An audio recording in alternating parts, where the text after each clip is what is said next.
elaborados por Jimmy Swaggart, podem ser considerados um dicionário bíblico, uma enciclopédia bíblica. Com esses recursos, você terá a oportunidade de se aprimorar. Para fazer o seu pedido, ligue ou visite o site.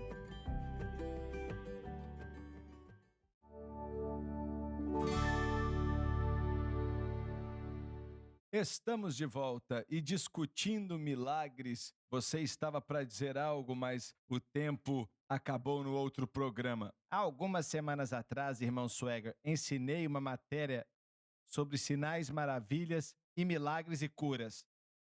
E isso me fez estudar de maneira aprofundada e estudei todas as escrituras e ensinei todas que falavam de cura e milagres no Novo Testamento, mas também li alguns livros. E quando você pensa nos grandes evangelistas com cura, você falou aí na época dos anos 30, 40, porque naquela era algo que acontecia tão forte, com tanta frequência. E para responder, eu acho que o tempo era importante, mas acho que a igreja estava pronta em termos de oração e do entendimento que eles tinham do evangelho, a humildade que eles tinham diante do Senhor, estavam desesperados buscando a Deus. Não acho que grandes avivamentos de cura e milagre vêm até que a igreja esteja pronta. Então, quando o assunto é por que não estamos vendo muito disso hoje em dia, é porque não estamos orando e buscando a Deus como costumávamos a fazer nas igrejas.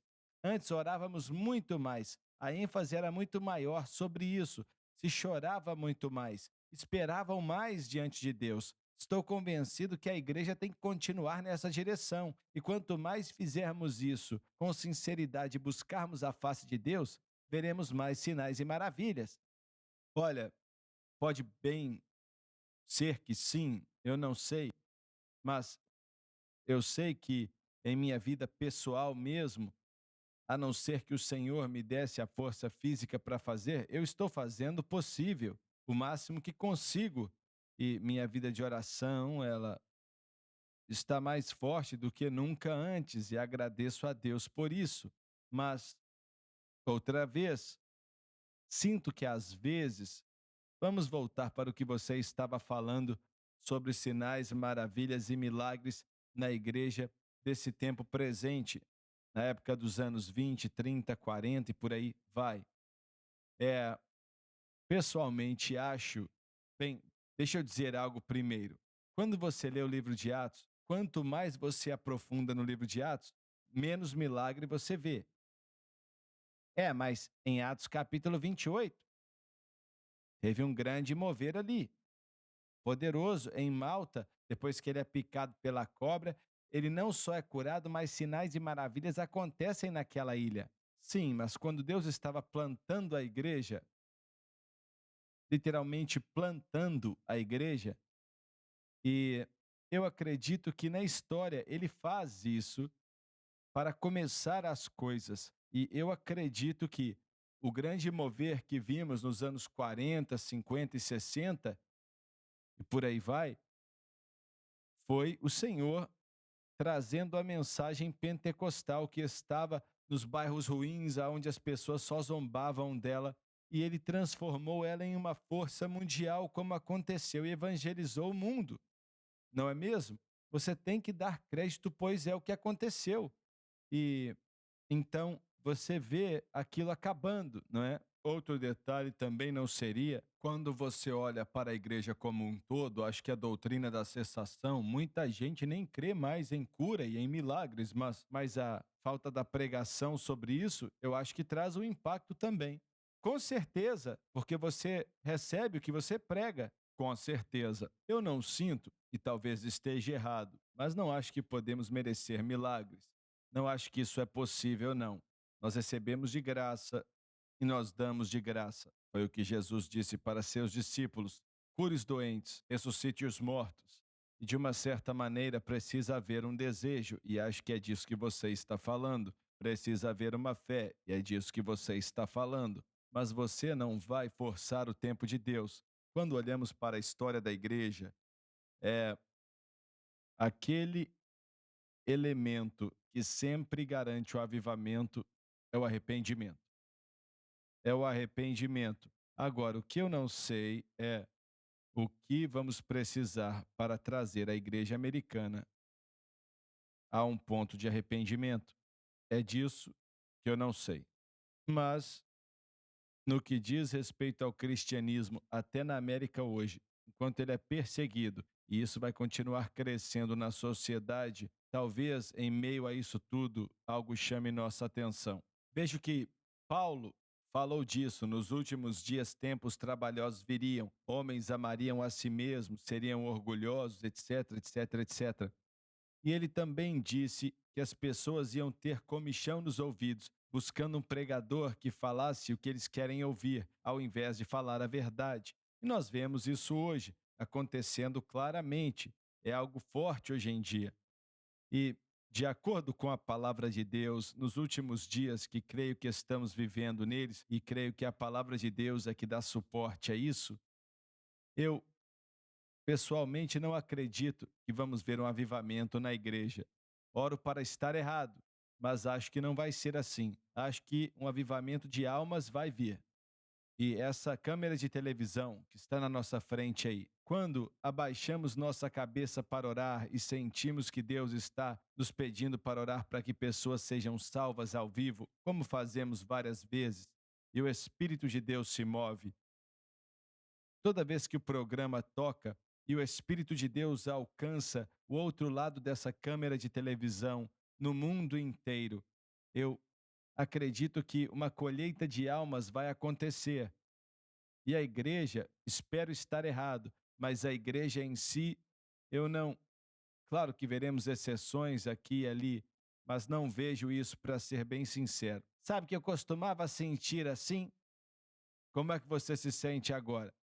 Antes eu pensava assim, mas o Senhor me levou para uma escritura que diz que ele virá buscar uma igreja gloriosa, sem mancha ou mácula. E para mim essa é uma igreja avivada.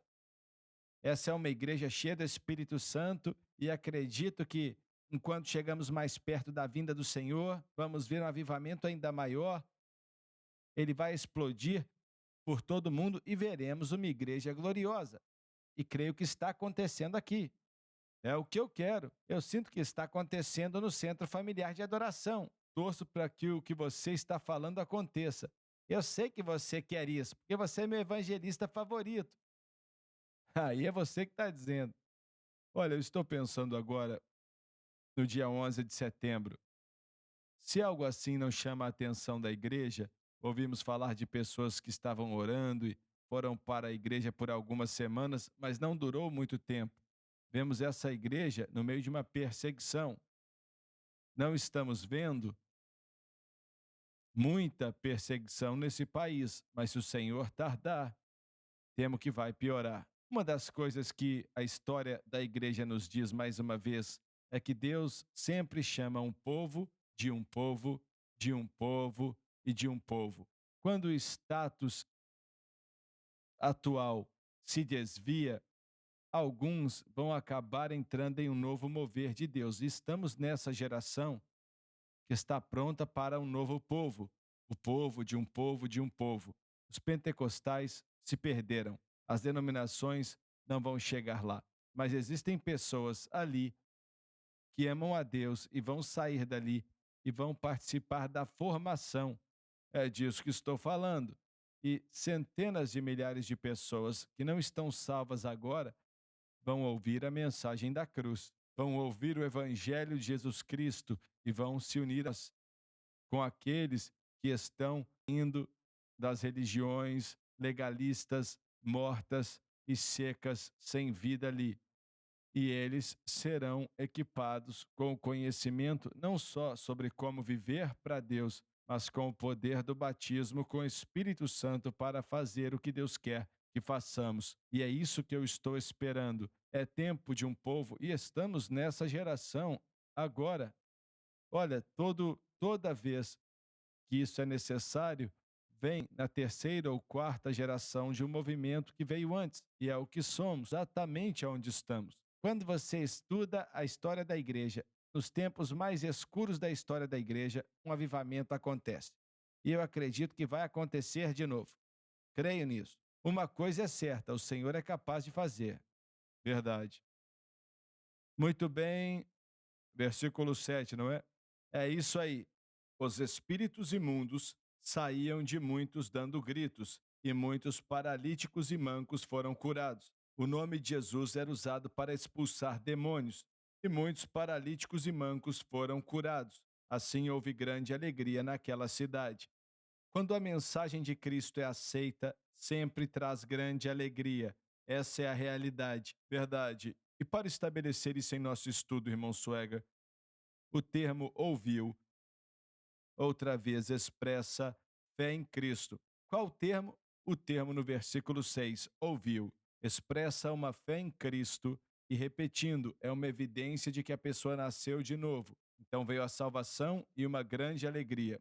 Enquanto lemos esses primeiros versículos, quero mostrar que esses versículos, sem medo de errar, mostram que depois que a pessoa nasceu de novo, na nova aliança, foram regenerados, lavados, santificados, batizados em Cristo e se tornaram os recipientes da presença do Espírito Santo que habitava neles e traz essa alegria e esse conhecimento de Cristo para eles, como qualquer cristão que nasceu de novo.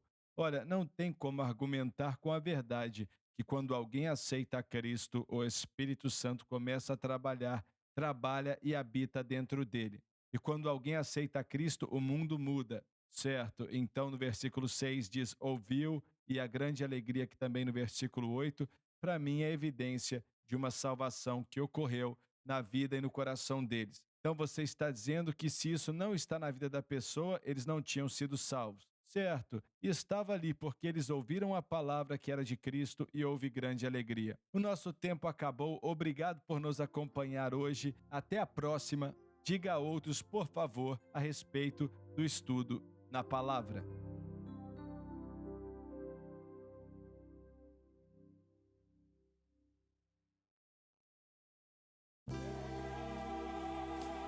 Obrigada por assistir o programa de hoje, um estudo na palavra. Assista os programas arquivados online no site sunlifetv.com.